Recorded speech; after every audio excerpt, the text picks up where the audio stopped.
नमस्कार दोस्तों, स्वागत है आपका द ग्राउंड रिपोर्ट में। मैं हूं समीर आत्मज मिश्र।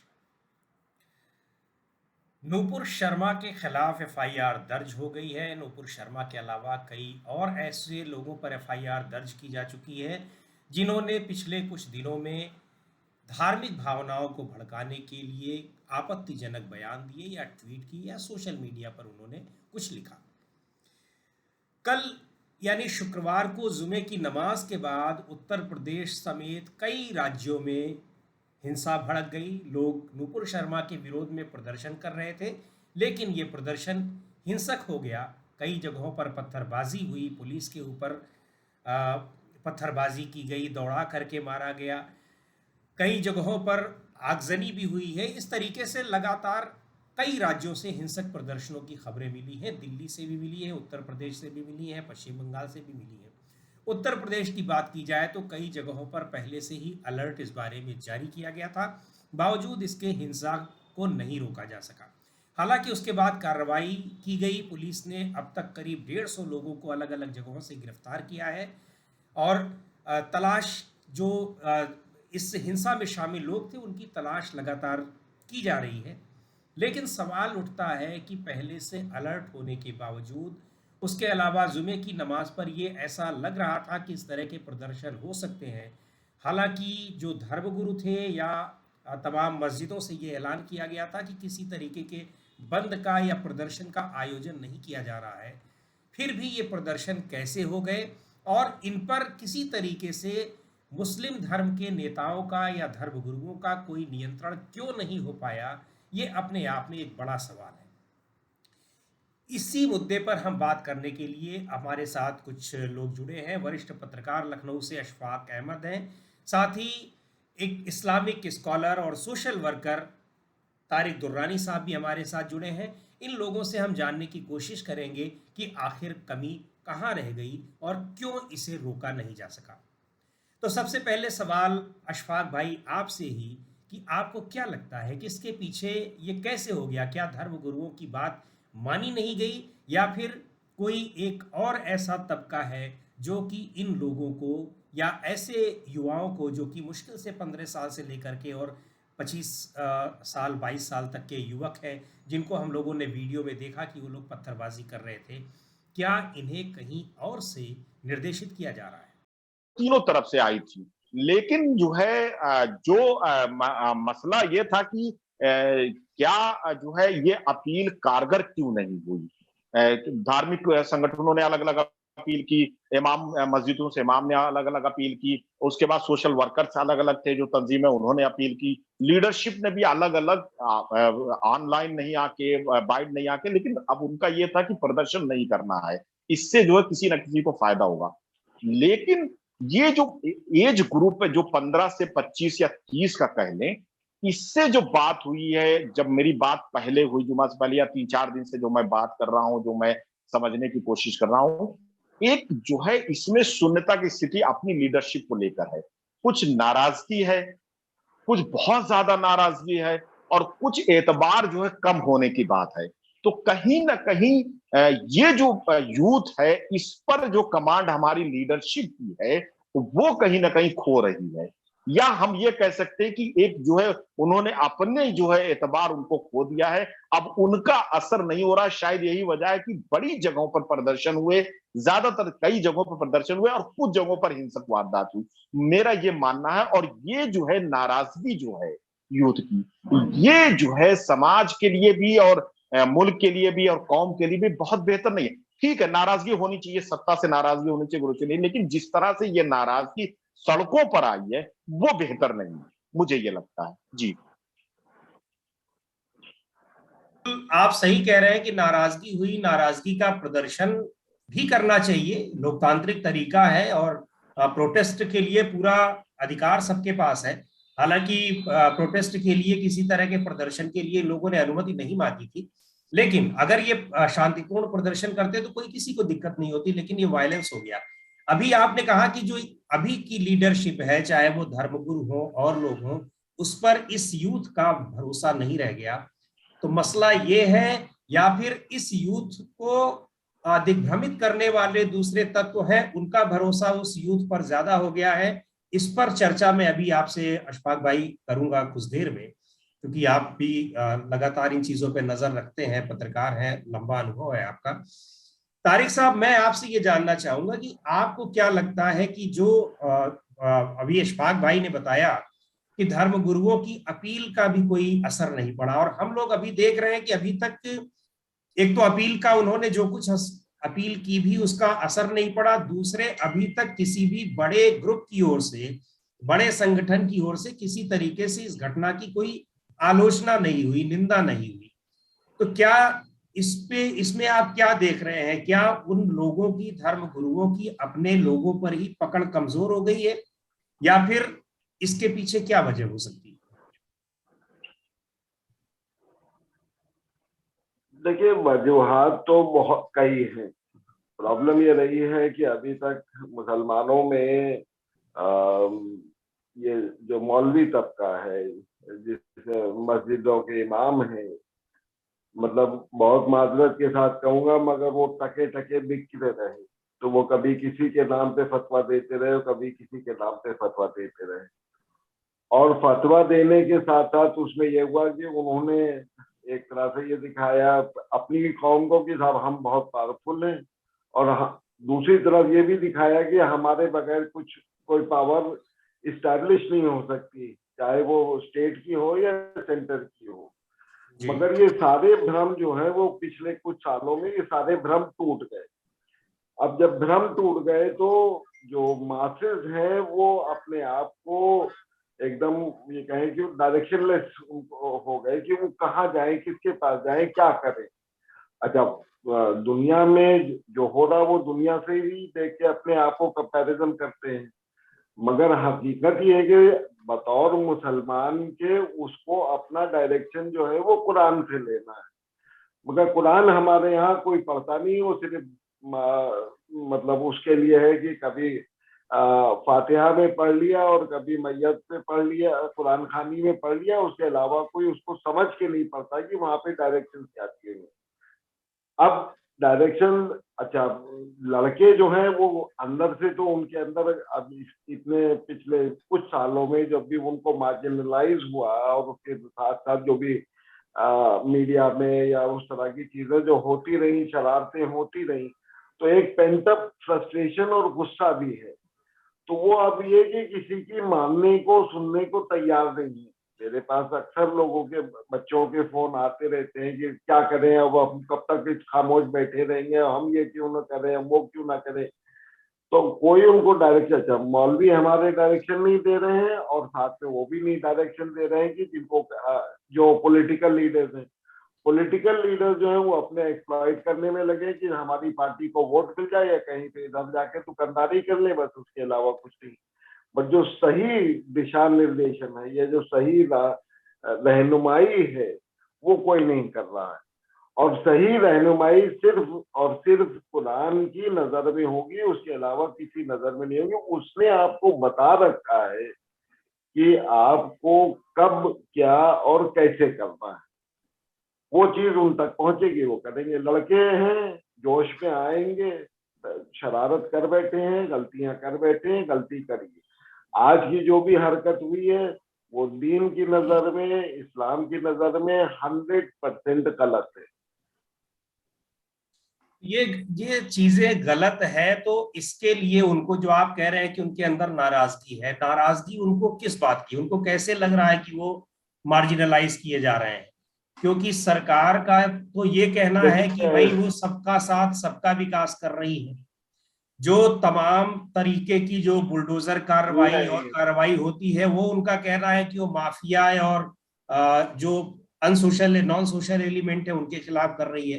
तो आम जो मुस्लिम जो पब्लिक है उसमें नाराजगी किस बात को लेकर के? नहीं, देखिए, नाराजगी, फ्रस्ट्रेशन इस बात का है जो आपने अभी जुमला इस्तेमाल किया, सबका साथ सबका विकास।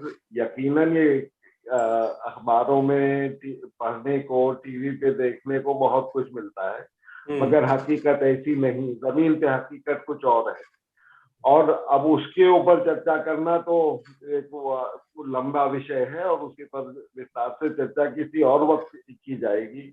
फिलहाल ये मैं बिल्कुल क्या हूँ कि कन्विक्शन के साथ कह सकता हूँ कि this is just a misnomer कि साथ सबका साथ सबका विकास। No, it is not happening like that. अब मैं उसके लिए दूसरे एग्जाम्पल से वो नहीं, और क्योंकि ये नहीं हो रहा है इसलिए वो फ्रस्ट्रेशन है। और जो भी गोदी मीडिया और इस तरह की चीजें, जिस तरह की चीजें जो जहर फैलाया गया है समाज में, जो हमने बोया है तो वो हमें काटना पड़ेगा, किसी न किसी फॉर्म में वो कटेगा। अब वो आज नहीं कल, कल नहीं परसों, वो कहीं ना कहीं फटेगा और कटेगा, तो फिर उसके बाद उसके रिएक्शन तो होना लाजिम है। हमें सियासत करनी है, तो सियासत में आपने अगर राजनीति करनी है तो आप कितने अच्छे हैं वो जमीन पे कार्य करके दिखाइए। आप किसी के प्रॉफिट को जाके गाली देके आप कार्य करके नहीं दिखा रहे हैं ना। वो उससे आप क्या कर रहे हैं, आप चीप पब्लिसिटी कर रहे हैं सिर्फ। उसने जो किया वो गलत किया, उस लड़की ने जो भी किया वो गलत किया, मगर आज जो हमारे बच्चों ने किया वो उससे भी ज्यादा गलत था। क्योंकि हमको कुरान में ये क्लियर कह दिया गया है, do not be like those who spread मिसचिफ। तो किसी ने शरारत करी और फैलाई, हमको उसके ऊपर पाबंदी है कि तुम उसकी तरह नहीं करोगे। तुमको अब एक अच्छे एग्जाम्पल के साथ सामने आना है और उसका जो भी शरारत हुई है उसका एक अच्छी तरह से जवाब देना है। ये हमको लिख दिया गया, ये ऑर्डर है हमारे ऊपर। अब अगर हम वो नहीं कर रहे हैं तो फिर हम में और दूसरों में कोई फर्क नहीं। अशफाक भाई, आपको क्या लग रहा है कि अगर ये यूथ नहीं समझ पा रहा है तो ऐसी क्या चीजें हैं, क्या उसको कहीं से दिग्भ्रमित किया जा रहा है, या फिर उसके अंदर कहीं न कहीं किसी दूसरे तरीके का, जो आप भी बात कर रहे हैं, तारिक साहब भी बात कर रहे हैं, कि उसके अंदर एक नाराजगी है, या उसको एक लग रहा है कि वो इग्नोर्ड है, उसको उस तबके की उपेक्षा की जा रही है, या किन्हीं और कारणों से उसके अंदर कोई गुस्सा भरा पड़ा है जो कि इस तरीके से वो निकल रहा है। देखिए, अगर समीर भाई, अगर आप इस यूथ को मुस्लिम नजरिए से या हिंदू नजरिए से देखेंगे तो ये फिर मुझे लगता है कि डेफिनेशन बदल जाएगी। अगर आप एक इंडियन भारत के नजरिए से देखें यूथ को, जो मुस्लिम यूथ है, और एक जो है एक छोटी सी मैं आपको वो बताऊं कि जैसे कानपुर की घटना हुई। अब कानपुर में हम भी जर्नलिस्ट हैं, आप भी जर्नलिस्ट हैं, तमाम लोग हैं, तमाम वीडियोस आए।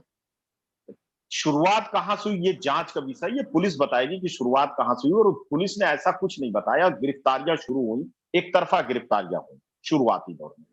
तो कहीं ना कहीं मैसेज जो है, जब कानून का जो नजरिया है वो इस तरह का होगा। बाद में भी 4-5 लोगों की गिरफ्तारियां अलग अलग पुलिस ने स्टेटमेंट दिया है, किसी को सोशल मीडिया के तौर पर गिरफ्तारी की गई है, की गई है।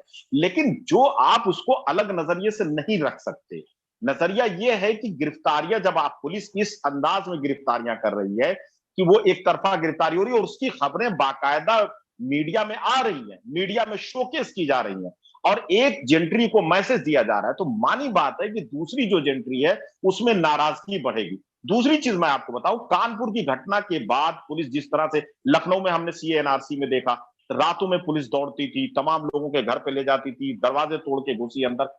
तो जो ये घटनाएं हो रही हैं और इसको जिस तरह से मीडिया प्रस्तुत कर रहा है, तो कहीं ना कहीं एक गुस्सा डेवलप होना जरूरी है, नाराजगी जो है शासन प्रशासन या सत्ता से होना जरूरी है। दरअसल ये जो नाराजगी है, ऐसा नहीं है कि ये नाराजगी ऐसी कि वो कंट्री को नहीं मान रहे, वो संविधान को नहीं मान रहे, वो तत्काल जो प्रतिक्रिया है वो सिस्टम से है।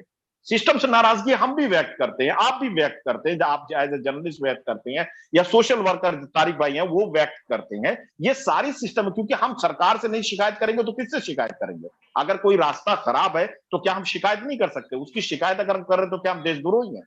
ये जो कॉन्सेप्ट है, इस कॉन्सेप्ट को हमें समझना पड़ेगा, पहली चीज। दूसरी चीज ये है कि यूथ को ये लगता है कि जब भी कोई घटना हो, जो एक लीडरशिप होती है उसको सामने आना चाहिए। अब मैंने बताया कि तीन है पॉलिटिकल लीडरशिप। फिलहाल मैं आपको बताऊं, किसी भी घटना के बाद, चाहे वो कोई भी पार्टी का नेता, उसका बयान नहीं आता, एमएलए उसका बयान नहीं आता, सांसद उसका बयान नहीं आता। अब जिसने वोट दिया है उसका ये सवाल है कि मैंने आपको वोट दिया, आप सही गलत कुछ तो बोलो, कुछ तो मुंह खोलो।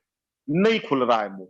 जो तमाम इंटेलेक्चुअल, मुस्लिम इंटेलेक्चुअल बना, इम्पायर बना, आईएमपी बना, तमाम संगठन मुसलमानों के हैं जो ये दावा करते हैं कि भाई ये जो मुल्ले हैं या मौलानाओं का संगठन है, ये मुसलमान का जो नहीं है, मैं हूं असली मुसलमानों का प्रतिनिधित्व करने वाला। दिल्ली में जो है 5 स्टार होटलों में, 7 स्टार होटलों में, या तमाम जो एयर कंडीशन रूम में बड़ी बड़ी मीटिंग होती है, बड़े बड़े थाल सजते हैं, वहां पर लेक्चर होते हैं, सुबह से लेकर शाम तक बयानबाजी होती है। इनके बयान कहां है? ये क्या कर रहे हैं इस मुस्लिम यूथ को वही समझाने के लिए? वही चीज है कानपुर तो। की घटना के बाद, कानपुर की घटना के बाद इनके कितने बयान आए हैं? क्या इन्होंने साइलेंट करने की कोशिश की? क्या कोई प्रतिनिधि मंडल अपना भेजा? क्या उनसे बात की कि उनकी नाराजगी क्या है? अब आते हैं मेन जो है, जो धार्मिक संगठन है। देखिए, मुसलमानों का जो धार्मिक संगठन सबसे बड़ा है मुस्लिम पर्सनल लॉ बोर्ड। मौलाना अली मियां के बाद और मौलाना वली रहमानी के जाने के बाद संगठन बहुत मजबूत नहीं रहा। उसके बाद कई और तंजीम है। जमीयत के 2 ग्रुप है, मौलाना अरशद मदनी के, मौलाना महमूद मदनी के। उनके भी संगठन लगातार बहुत ढीले बयान आते हैं, या फिर उनके जो बयान आते हैं वो कभी कदा ऐसे बयान आ जाते हैं कि कंट्री को लेकर बयान आ जाते हैं। अब मुझे हाँ, ये है कि वो देश का प्रतिनिधित्व नहीं कर रहे हैं। वो अगर एक मुस्लिम को प्रतिनिधित्व कर रहे हैं तो मुसलमानों को समझाने के लिए वो क्या बोल रहे हैं? ये एक बड़ा सवाल है। ये सवाल नहीं हो कि वो ये तो मौलाना तफकीर रजा कहते कि ये हमारा देश का आंतरिक मामला है। पहले जो आपका यूथ है उसको समझाइए। ये तो सबको पता है कि हमारा आंतरिक मामला है कि बाहरी मामला है। इस पर देश बैठा है, विदेश मंत्री है, हमने सरकार बनाई है, हमने चुना है। किसने? कोई गैर ने तो नहीं चुना, हमारे अपने देश के लोगों ने चुना। तो ये एक जो गलतियां हो रही हैं नेताओं से, ये बहुत बड़ा विपक्ष को, अब मैं आप आता हूं तो आप, जो विपक्ष है उसका बहुत बड़ा अहम रोल होता है इन सब मामलों में। क्यों, किस तरह से बयानबाजी करे, ठंडा करे, ठंडा करे। अगर सत्ता गलत कर रहा है तो उसको बोलना चाहिए, लेकिन वो भी इस मामले में, अब मैं बता रहा हूं आज की आज सारे जो विपक्षी दल है वो इस मामले पर बयान देने से बच रहे हैं। घटना हुई बिल्कुल। है, आप निंदा और करिए या बयान दीजिए। जी। ये सही, ये बात आप सही कह रहे हैं कि, और मुझको ये लग रहा है कि वास्तव में जो ये धर्म गुरुओं की, खासतौर पे अगर देखा जाए, राजनीतिक दलों की तो कितनी पकड़ अपने लोगों पे है कितनी नहीं, लेकिन धर्म गुरुओं की पकड़ पहले काफी ऐसा माना जाता था कि मजबूत पकड़ रहती थी लोगों पर।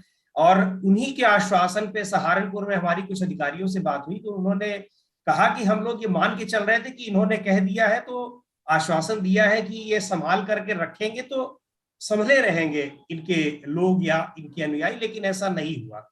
तो तारिक साहब, आप ये बताइए कि ये स्थितियां क्या आ रही हैं? क्या ये स्थिति अगर धर्म गुरुओं की अपने जो अनुयायी हैं उन पर पकड़ कमजोर इस तरीके से हो रही है, और वो यूथ जो है इतना उच्छृंखल हो रहा है, वायलेंट हो रहा है, तो इसका नतीजा क्या होगा? इसका ये इसको कैसे संभाला जाएगा? क्योंकि पुलिस तो कार्रवाई करेगी फिर।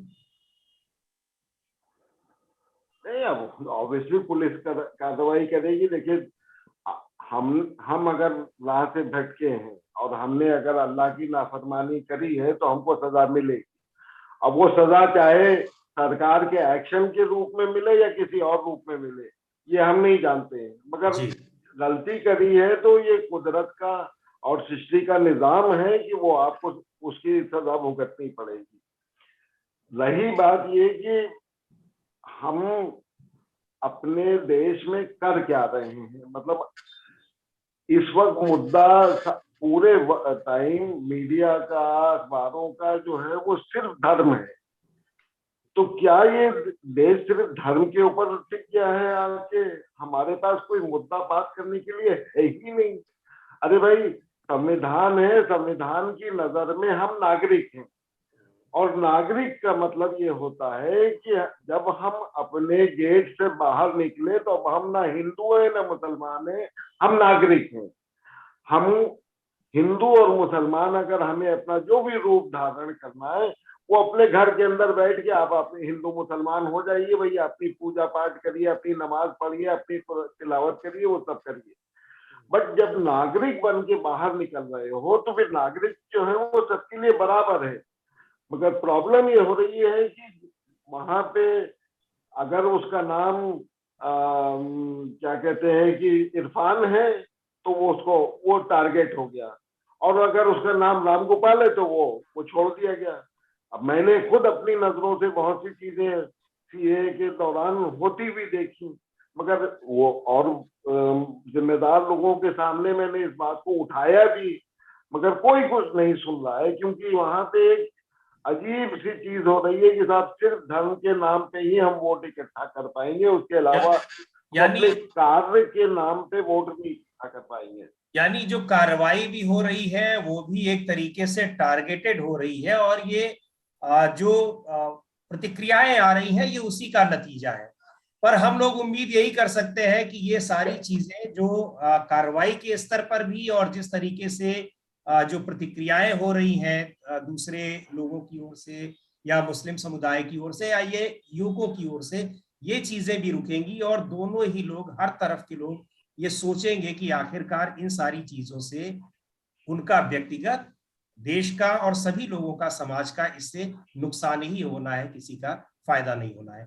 बहुत बहुत शुक्रिया तारिक दुर्रानी साहब आपका हमसे जुड़ने के लिए, और अशफाक भाई आपका भी बहुत बहुत शुक्रिया इस परिचर्चा में। एक बात ये कहूँ, जी एक बात कहूंगा, थोड़ा सा एक मिनट ये सुन लीजिए कि देखिए कौन क्या कर रहा है उस पर टिप्पणी करना ये हमारा काम नहीं, जी, मगर हमें अपना अपना इंट्रोस्पेक्शन करना लाजिमी है, बतौर मैं as a individual, as a Muslim और एज अ मुस्लिम कम्युनिटी, जी, क्योंकि हमको एक कानून लिख के दिया गया है कि तुमको इस तरह से अपनी जिंदगी गुजारनी है।